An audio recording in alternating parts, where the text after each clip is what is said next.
Dear beloved friends and faithful followers, with hearts overflowing with reverence, hope, and profound gratitude, we welcome you warmly and sincerely to this sacred moment here on our channel. It is not just a gathering, it is a spiritual communion, a coming together of souls united in faith, love, and reflection. May the everlasting peace and divine grace of our Lord Jesus Christ rest upon each of you, now and always, guiding your steps with light and truth. This week, the world awoke to news so unexpected, so deeply moving, that it shook the very soul of the global Catholic community. On Easter Monday, while the echoes of Alleluia still lingered in the air, the Vatican announced with solemnity and sorrow that His Holiness, Pope Francis, the 266th successor of St. Peter, had passed away peacefully at the age of 88. Only hours earlier, the beloved pontiff had been seen blessing the multitude gathered in St. Peter's Square, waving gently to the faithful from his wheelchair, his eyes shining with compassion, despite his visible frailty. On that holy day, amidst chants of joy and resurrection, none could have foreseen that these fleeting moments would mark the final earthly appearance of a pope who had become a beacon of humility, mercy, and reform. In a voice resonating with emotion, Cardinal Kevin Farrell delivered the heartbreaking words that Pope Francis had returned to the house of the Father. Thus began a global outpouring of mourning and expression of love and admiration for a man whose life and legacy had reshaped the modern papacy. Today, we take time to honor and reflect upon the final hours of Pope Francis, to examine the deeply symbolic traditions that accompany the passing of a pope, and to uncover how this extraordinary man, true to his character, chose to gently break away from certain age-old customs in favor of simplicity, accessibility, and connection with the people. No soul could have predicted the rapid turn of events. Just a day before his passing, Pope Francis, though weakened in body, demonstrated unwavering spiritual strength.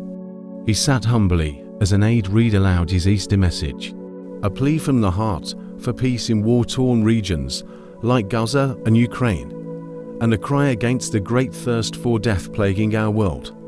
These would be his final words to the public, a message not only political, but profoundly pastoral and prophetic.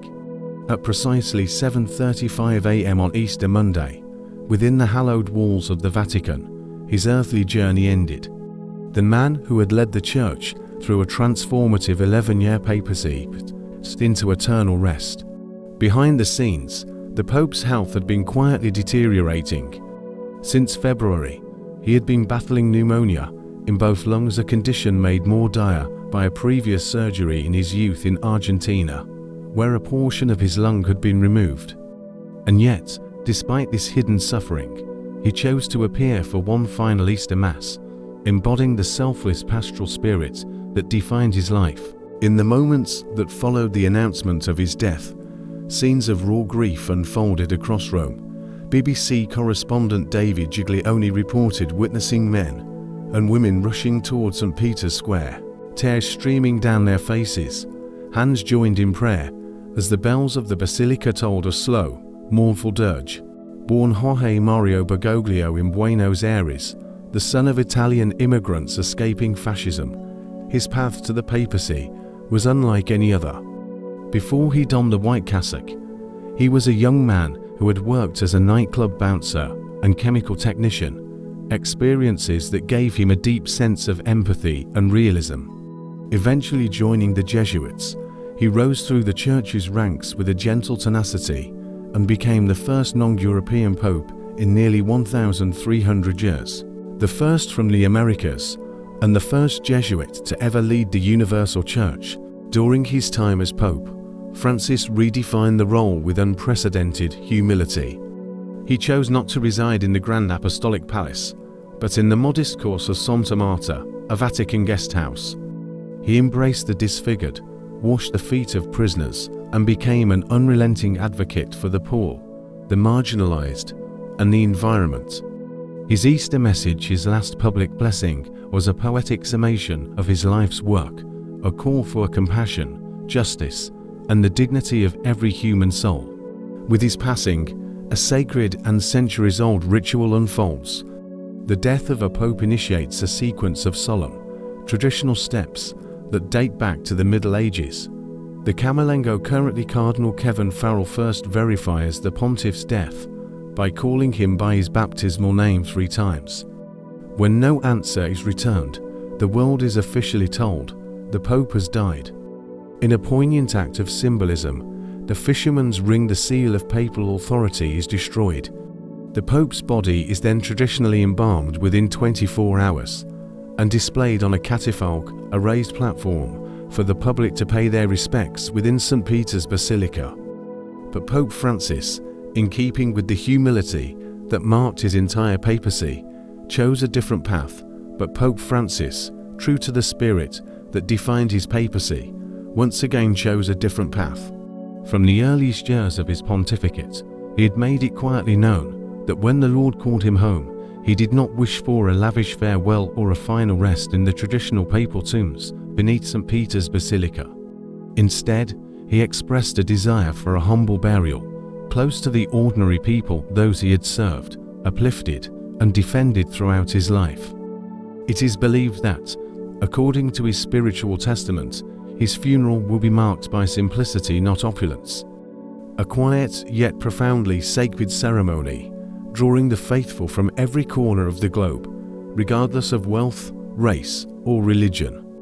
Pilgrims are expected to flood St. Peter's Square, carrying flowers, rosaries, and prayers, offering their final farewell to a gentle shepherd, a spiritual father who walked humbly with his flock. From every continent, world leaders and religious figures have spoken out in sorrow, honoring the man many called the Pope of the people, not just because of the office he held, but because of the way he lived it with mercy, compassion, and unwavering love for the marginalized. His death marks not just the end of a pontificate, but the close of a profound chapter in the Church's story, a chapter written with humility, courage, and an unshakable commitment to the gospel. In the days to come, as the Church prepares for a new leader, the legacy of Pope Francis will live on, in the hearts of the poor, in the hope of refugees, in the prayers of prisoners, and in the renewed spirit of a church that he helped transform. May his soul rest in the eternal peace of Christ, and may his memory be a light to guide us through the shadows of this world. Amen. For centuries, the burial of a pope has been steeped in ancient rituals, each filled with profound symbolism, rituals carefully preserved within the sacred heart of the Vatican. Among these is the use of 3 nested coffins, one of cypress, one of lead, and the outermost of oak, representing the papal journey, humility in life, strength in death, and nobility in legacy. Yet, in a move that embodies the very essence of his papacy, Pope Francis, the humble shepherd, chose a different path. Faithful to the values he championed throughout his life, simplicity, compassion, and accessibility, he chose a farewell marked by quiet dignity. Eschewing the triple coffin, he will rest in a single wooden coffin lined with zinc, a stark, yet deeply moving symbol of the Pope who lived not for grandeur, but for grace. Additionally, he requested that the traditional public display of his body on a catafalque in St. Peter's Basilica be skipped. Instead, his body will remain quietly in the coffin, with the lid briefly lifted to allow mourners to approach in intimate reverence, free from spectacle, focused solely on prayer.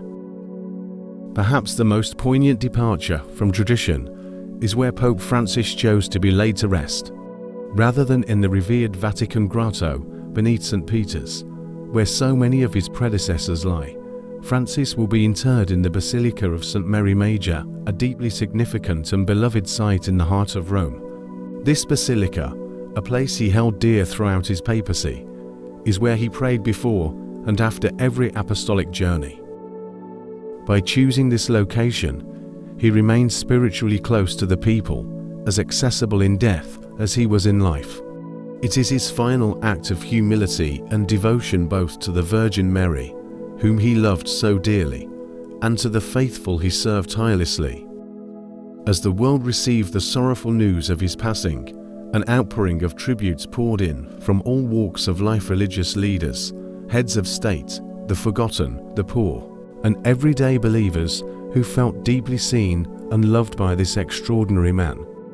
European Commission President Ursula von der Leyen praised him as a beacon of hope, noting that he inspired millions far beyond the Catholic Church with his humility and boundless compassion for the most vulnerable. Italy's Prime Minister Giorgia Meloni spoke with emotion, recalling her personal friendship with the Holy Father and his unceasing call for a world that dares to change direction for justice, peace, and mercy. From the United States, Vice President J.D. Vance, who had visited the Vatican mere hours before the Pope's passing, offered heartfelt condolences to all who loved him across the globe. And Archbishop Stephen Cottrell of York beautifully described Francis as a holy man of God who was fully human, witty, lively, and a joy to be near. In the days to come, the College of Cardinals will convene in Rome, entering into sacred deliberations behind the doors of the Sistine Chapel. For 9 days, the Church will mourn and pray. Then, as tradition dictates, the conclave will begin a solemn process cloaked in secrecy and steeped in ritual.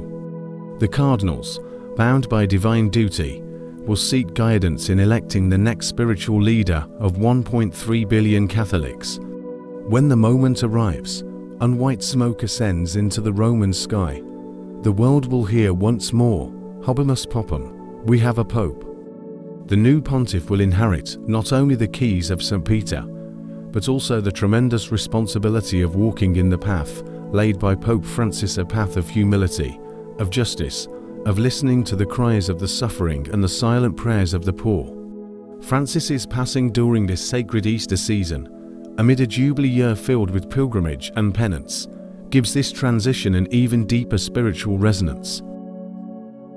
He was, as he often reminded us, a man from the ends of the earth who came not to reign, but to serve. His pontificate wasn't about grandeur or political power, it was about recentering the Church around mercy, love, and human dignity. And now, as bells toll in morning and the faithful fill the streets of Rome, his final message echoes through our hearts: build bridges, not walls. See Christ in the poor. Love without limits. For a man who chose the name Francis, in honor of the saint who gave up everything to follow Christ in purity and peace, this final journey is wholly fitting. In death, as in life, he continues to teach us what it means to be truly faithful. As the Church prepares to turn the page and write its next chapter, the world watches. Who will rise to carry the torch lit by Francis? How will the Catholic Church evolve in a world marked by deep division, urgent crisis, and aching hope? We will be following every moment of this historic time.